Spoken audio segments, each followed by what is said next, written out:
ang GMA Regional TV, One Mindanao. Aniya na mga dagkong balita karong adlaw sa One Mindanao.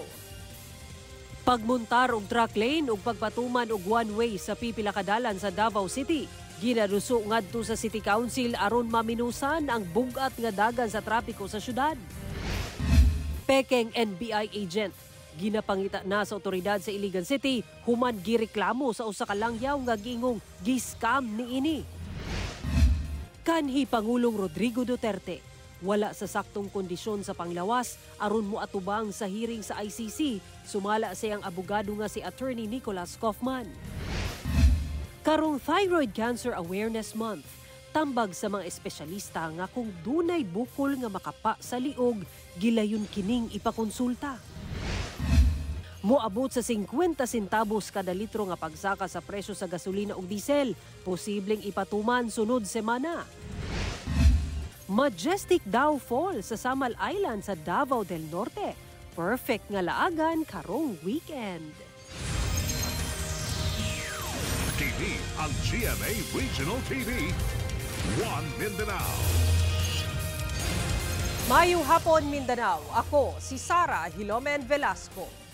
Aron makaalibyo sa bugat nga dagan sa trapiko, planong magmuntar og truck lane ug magpatuman og one-way sa pipila ka dalan sa Davao City.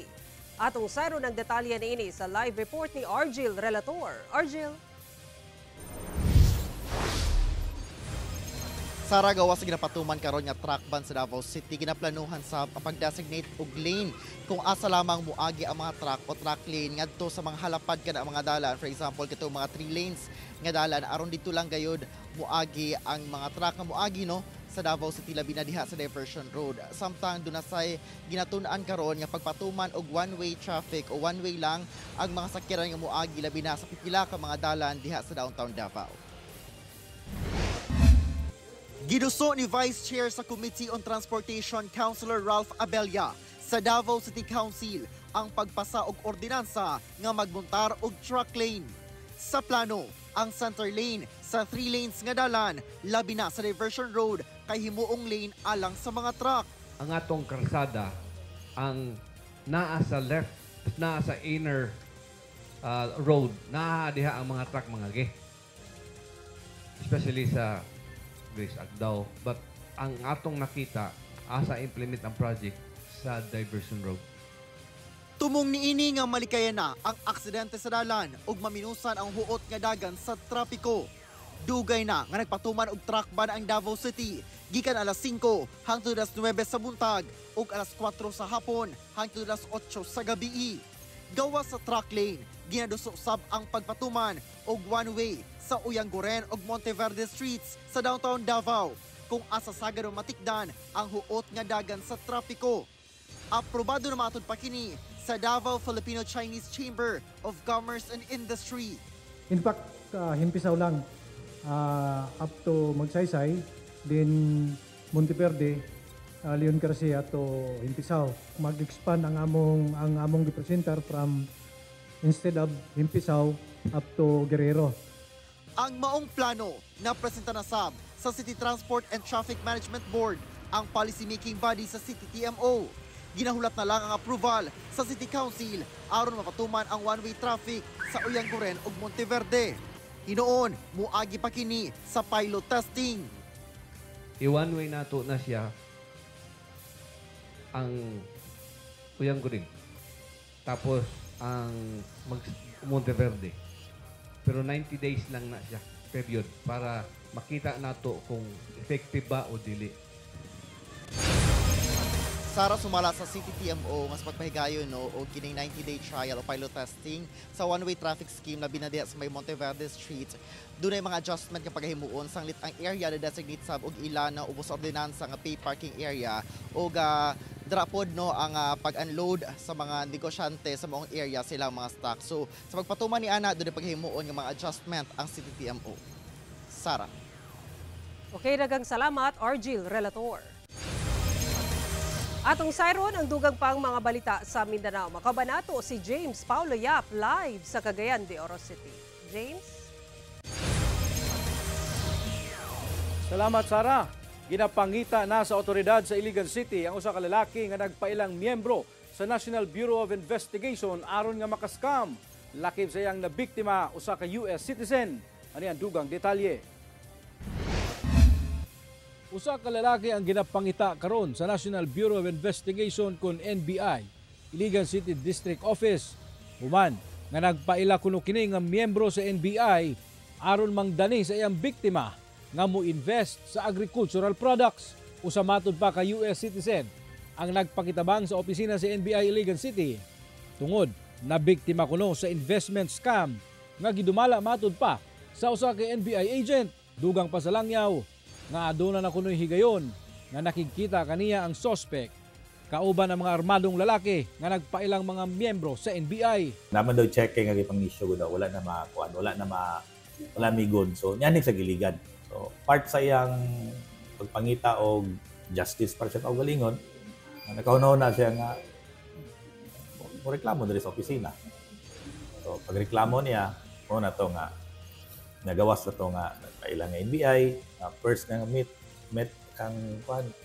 Nainganyo siya kay misalig siya tungod kay NBI lagi. Pipila sab kuno ka mga witness ang mikumpirma nga nakita nila ang suspect nga gasuot og uniforme ug badge sa NBI ug aduna pay nakasukbit nga armas sa iyang hawak. Sa pagberipika sa NBI Iligan District Office, nasuta nga dili kini lehitimong NBI agent usad bisan unsang uniform service sa nasod. Busa gipasakaan nila kini og kasong paglapas sa Article 117 sa Revised Penal Code nga usurpation of authority. Based sa reply, certification na gi-issue sa ato ang Human Resource Management Division, ang NBI walay empleyado or ahente nga nagpangalan o nining tawhana. Padayon kuno gihapon ang ilang manhunt operation aron madakop ang suspect ug mga kaubanan niini. Samtang giauhag nila ang mga nabiktima sa maong peking NBI agent nga mo-koordinar sa NBI Iligan Office alang sa mga dugang kasong ipasaka batok sa suspect. Ginakuhaan pa sa GMA Regional TV1 Mindanao og pahayag ang mga biktima. Ako si James Paulo Yap, 1 Mindanao. Miapila ang kampo ni kanhi Pangulong Rodrigo Duterte nga i-adjourn indefinitely ang tananiyang legal proceedings. Sa apela sa Lead Defense Counsel nga si Attorney Nicholas Kaufman sa International Criminal Court, dili daw fit to stand trial si FPRRD. Ang rason, doon na namatod pa'y impaired memory si FPRRD ug dili na makahinumdum sa mga panghitabo, lugar, oras, bisan ang mga miyembro sa iyang pamilya. Gani dili sab matud pa maproseso ni FPRRD ang hinungdan sa iyang pagkapriso.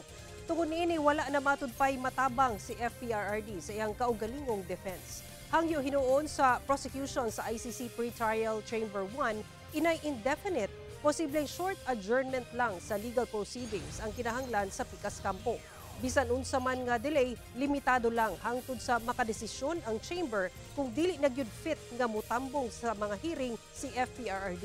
Sa September 23 unta ang confirmation of the charges hearing sa reklamong crimes against humanity sa kanhi Pangulo. Apan gipostpone una kini sa ICC human ang apela sa depensa. Patay usa ka rider human ni bangga sa likod sa usa ka nakaparadang truck sa General Santos City. Depensa sa driver sa baong truck, doon na kuno kini warning device nga gimuntar sa kalsada aron makita sa mga motorista. Apan posibleng doon nagihapon kini tulubagon sumala sa kapulisan. Ang detalye sa report ni Efren Mamak.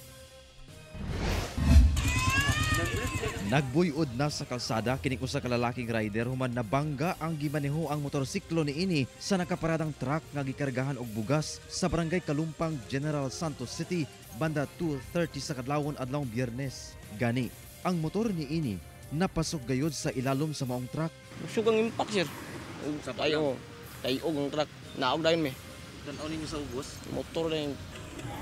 Gilayong gi-revive sa mga responder ang 28 anyos nga biktima apan wala gyapon kini panimuot.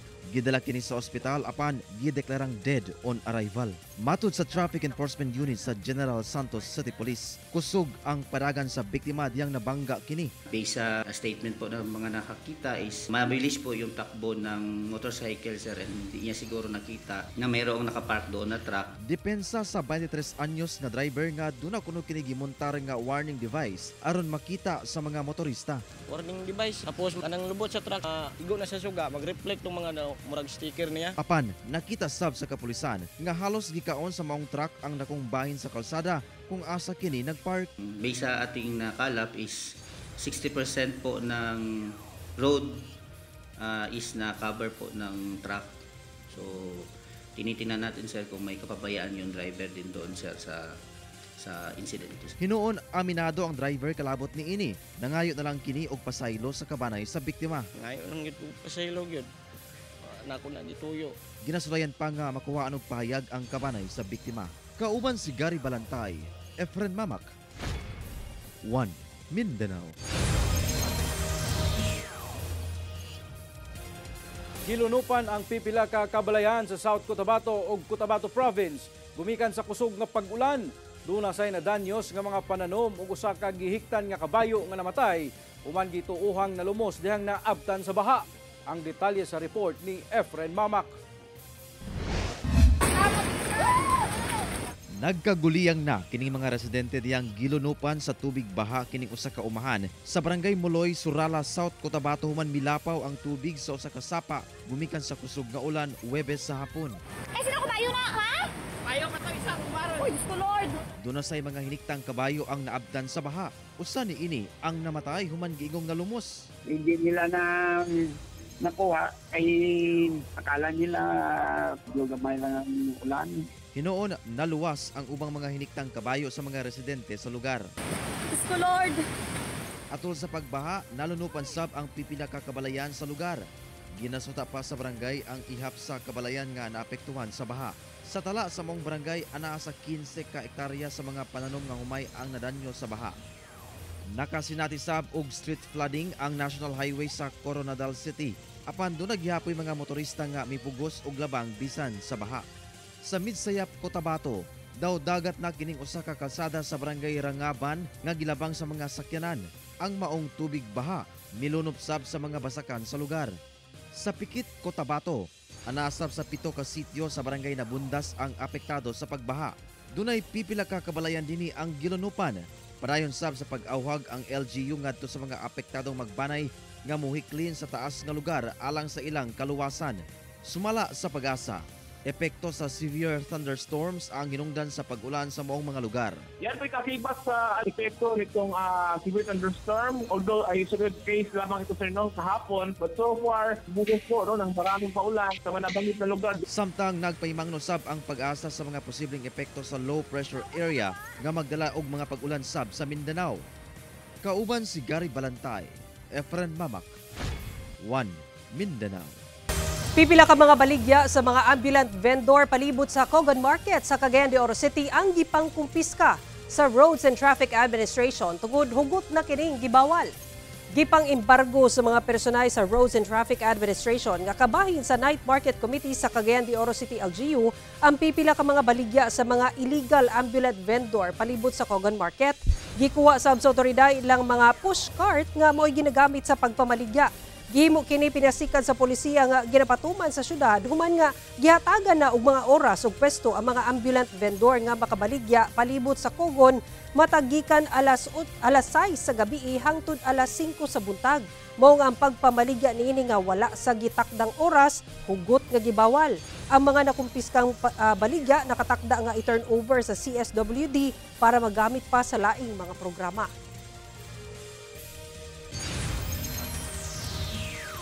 TV ang GMA Regional TV, One Mindanao. Gipaabot na sab ang subling pagsaka sa presyo sa gasolina ug diesel sa sunod semana.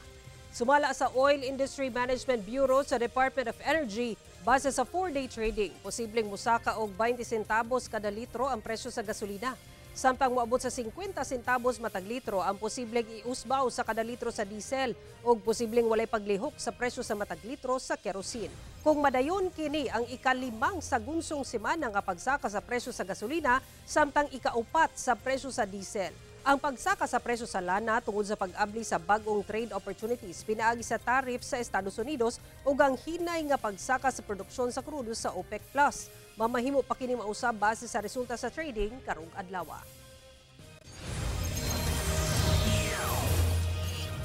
Patay ang usa ka rider ug angkas niini human gipamusil sa wala pa mailang sospek sa Sultan sa Barungis, Maguindanao del Sur. Naka-alerto si Efren Mamak. Nagkaguliyang na kini mga residente diyang napalgan nga wala na'y kinabuhi kining usa ka rider nga nagbuyod tapad sa iyang motor sa daplin sa kalsada sa barangay Langapanan, Sultan sa Barungis, Maguindanao del Sur pasado alas 9 sa buntag adlawng Huwebes. Nailhan kini nga usa ka mag-uuma og residente sa lungsod sa Buluan sa maong probinsya. Apan pipila ka metros gikan sa maong biktima, napalgang patay sab ang 27 anyos nga angkas niini nga usa ka chainsaw operator. Ang ulo niini napasok pa sa ubos nga bahin sa usa ka koral.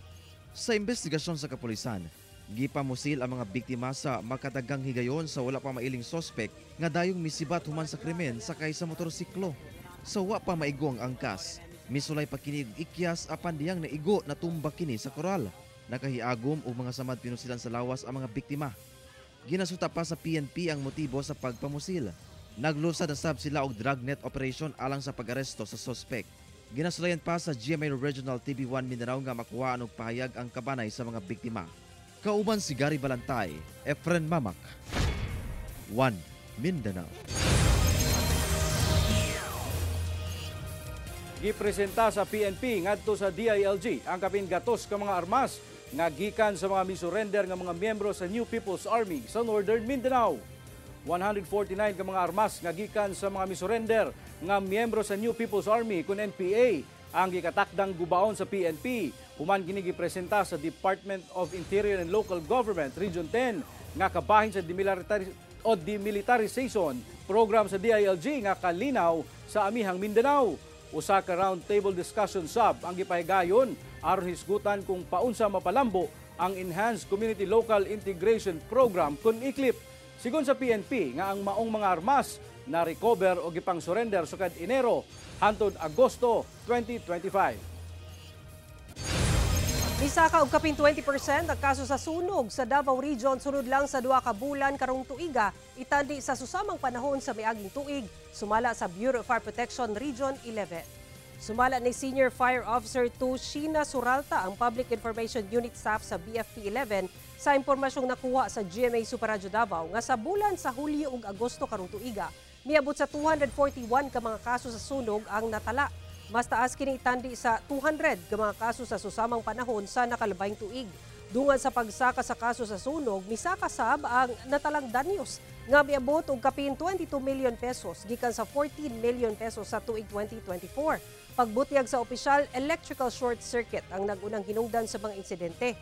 Gisundan sa open flame tungod na biyaan nga gasera ug ikatulo ang gilabay nga upos sa sigarilyo. Una nang nagpasidaan ang kabumberuhan nga kanunay magmabinantayon aron mabatukan ang sunog sama sa pag-check sa linya sa kuryente, dili biyaan ang mga nakasindi nga kandila ug mga giluto ug uban pa.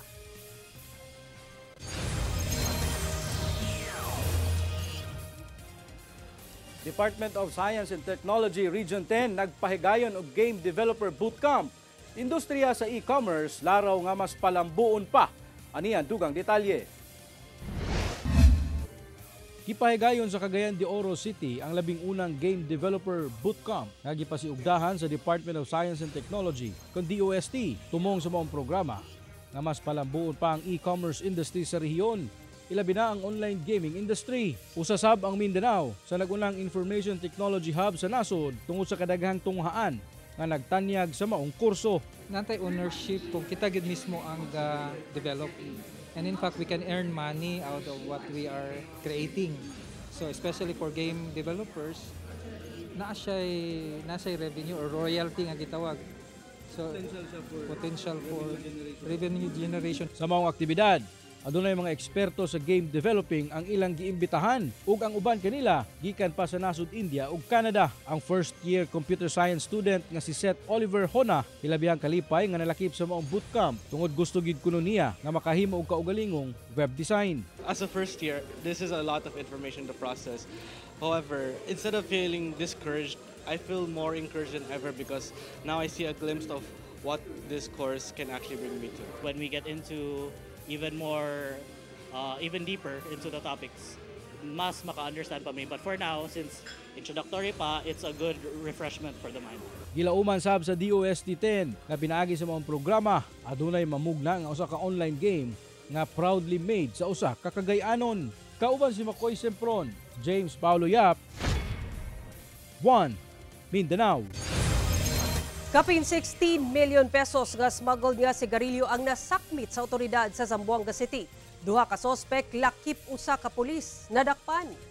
Ana sa 282 ka master cases sa gituhang smuggled nga sigarilyo nga gikarga sa usa ka closed van ang nasakmit sa kapulisan sa sitio Bactus, Barangay Talabaan sa Zamboanga City banda 1:30 sa kadlawon adlang Huwebes. Mukantidad kini sa kapin 16.1 million pesos. Sikop dinhi ang 55 anyos nga lalaking driver nga taga Barangay Lumiyap. Lakip na ang usa ka patrolman nga naka-assign sa Sulu. Pulos mag-atubang og kasong may kalapasan sa RA 10863 kon Customs Modernization Act ang mga dinakpan. Lakip sa dugang kaso nga atubangon sa mga pulis ang kasong administratibo. Wala pa kini miluwat og pahayag. Matud sa Police Regional Office 9, wala matud pa sila'y dapigan kung dunay illegal nga binuhatan ang ilang mga PNP personnel.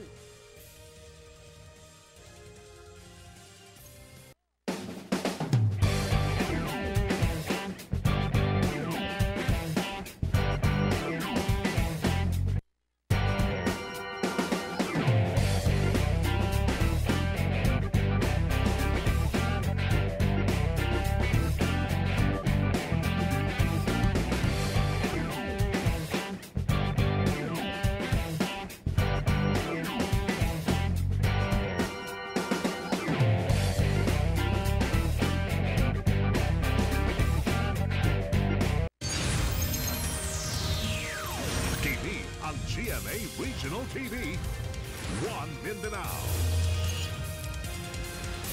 Magsugod na ang biritan sa mga chikiting sa The Voice Kids karong Domingo, September 14. All set na ang stage alang sa powerful comeback sa The Voice Kids. Hosted by Kapuso Primetime King Ding Dong Dantes, mubalik ang The Voice Kids with bigger voices, bigger dreams ug dugang bagong coaches. Ana gihapon sila Asia's Limitless star Julian San Jose ug international singer, dancer and host Billy Crawford isip coach. Apan madugang sila hitmaker, singer, songwriter and producer Zach Tabudlo ug ang first ever double chair with twins Miguel and Paulo sa bandang Ben and Ben. Gawa sa powerhouse coaching lineup, angay atangan ang fresh batch of young artists sa tibok nasud nga magbiritan sa blind auditions and battle rounds. Ug mulangkob sa Jewel Squad with Coach Julie, Team Bilib with Coach Billy, Project Z with Coach Zach, and Bencada with Coaches Paulo and Miguel. Sa Domingo na kana, September 14, 7 p.m. sa GMA. Karong Thyroid Cancer Awareness Month, nagpahimangno ang mga espesyalista ngadto sa katawhan nga gilayong magpakonsulta o galing dunay makapa nga bukol sa liog aron malikayan ang mga komplikasyon nga posibleng musangko sa thyroid cancer. Ang detalye sa report ni Argil Relator. Kasagaran nga walay bation, apan dili matud pa magkumpiyansa, sanglit posible gihapon nga duna na di ay problema sa thyroid. Kini ang pahimangno sa espesyalista labot sa sakit nga thyroid cancer. Lakip sa sintomas ni ini kay kung dunay makapa nga bukol sa liog. Most of them wala gi-cause. Others pwede mamana, so hereditary, pwede sa family kung naanay family history sa mga goiter or bukol-bukol or cancer, magpa-check up na gyud. Taasab ang risgo sa kadtong bata pa nga na-expose na sa radiation ug ang kakulangon sa iodine sa lawas. Dugang sa espesyalista, ugaling benign ang bukol unya gipasagdan. Posible gihapon kining mosangko sa cancer, pila ka tuig ang mulabay. Unsa man ang gidakon sa bukol, kinahanglan nga mopailawom una sa physical examination. mas maayo ang early detection ug saktong treatment. As a radiologist, we do ultrasound, very common po siya, na para makita kung unsa man tong buccal cell sa liog or kung kinahanglan ba siya i-biopsy.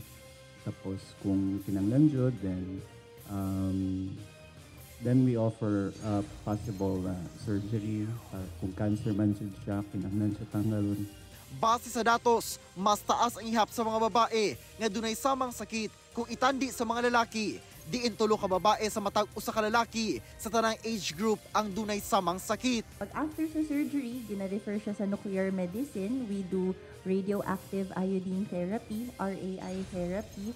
So ang ginahimo lang sa RAI therapy, ginainom lang siya. Tapos ang katunga-tambal, mukalat sa dugo, muadto sa thyroid cells. Kauban si Melchor Awing sa kamera. Ako si Argil Relator. 1 Mindanao. Kay mag-weekend na, sulit adventure ba ang inyong gipangita mga kapuso? Sa Samal Island sa Davao del Norte, dunay busay nga relaxing gayod but with a little adventure. Kanang gisuroy sa atong kapuso dinhi sa May Mindanao. Sulit adventure ba kamo? Tara, ubanin ko ninyo mga kapuso. Dirita sa Davao Falls sa Samal Island, Davao del Norte. Kung nangita mo og relaxing with a little adventure nga laaganan, diri sa Davao Falls, super nindot ug amazing gayud ang lugar. Una, mag-hike sa ata for 3 to 5 minutes lang. Don't worry mga kapuso, kay bisan beginner, kaya ra. Ug mawala sab ang kakapoy samtang nag-hike kay makita ninyo ang mga tag-as nga punuan, mabati ang kabugnaw sa palibot ug mahingangha sa kanindot sa kinaiyahan. And after that, makita na ninyo ang majestic Davao Falls. Affordable sab kini kapuso kay 40 pesos lang ang entrance and 200 pesos kung mag-rent og cottage nga gihimo sa komunidad lang sa lugar. Perfect ni nga laaganan para sa family and friends kay super relaxing gyud and grabe kanindot sa tubig. Pero painumdum lang mga kapuso, aron maampingan ang kinaiyahan, dili nato kini hugaw-hugawan ug dalahon ang basura inikuli.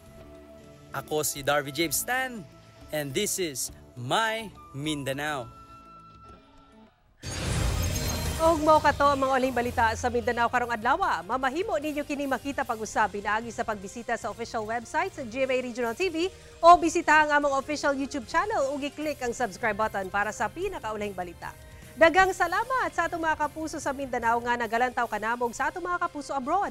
Padayon lang sa pagtutok sa mga lokal nga balita matag adlaw tungod sa GMA Regional TV, Local News Matters. Kami ang GMA Regional TV 1 Mindanao, tibok persa para sa mas na komisyon ug mas halapad nga pagserbisyo sa nasod. Happy weekend mga kapuso ug mag-amping kita kanunay.